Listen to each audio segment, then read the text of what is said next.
Before I begin, I must say that I can only imagine what you may have heard or perhaps read over the past few weeks.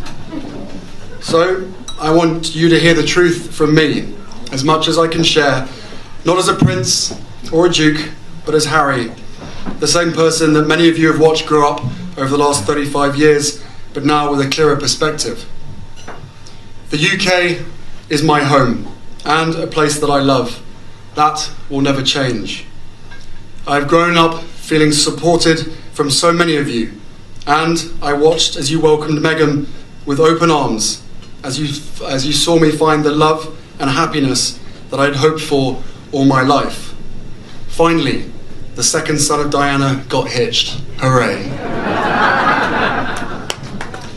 I also know that you've come to know me well enough over all these years to trust that the woman I chose as my wife upholds the same values as I do. And she does. And she's the same woman I fell in love with. We both do everything we can to fly the flag and carry out our roles for this country with pride. Once Meghan and I were married, we were excited, we were hopeful, and we were here to serve. For those reasons, it brings me great sadness that it has come to this. The decision that I have made for my wife and I to step back is not one I made lightly. It was so many months of talks after so many years of challenges. And I know I haven't always gotten it right, but as far as this goes, there really was no other option. What I want to make clear is we're not walking away, and we certainly aren't walking away from you.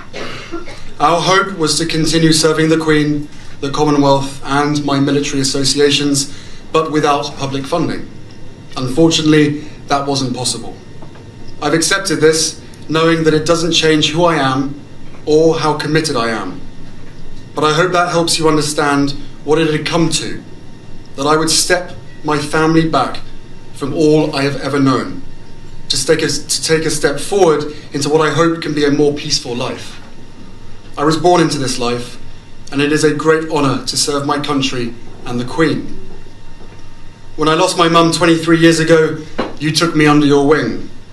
You looked out for me for so long, but the media is a powerful force. And my hope is one day our collective support for each other can be more powerful, because this is so much bigger than just us. It has been our privilege to serve you, and we will continue to lead a life of service. So in that respect, nothing changes. It has also been a privilege to meet so many of you and to feel your excitement for our son Archie, who saw snow for the first time the other day and thought it was bloody brilliant. I will always have the utmost respect for my grandmother, my Commander-in-Chief, and I am incredibly grateful to her and the rest of my family for the support they have shown Meghan and I over the last few months. I will continue to be the same man who holds his country dear and dedicates his life to supporting the causes, charities and military communities that are so important to me. Together, you have given me an education about living, and this role has taught me more about what is right and just than I could ever have imagined.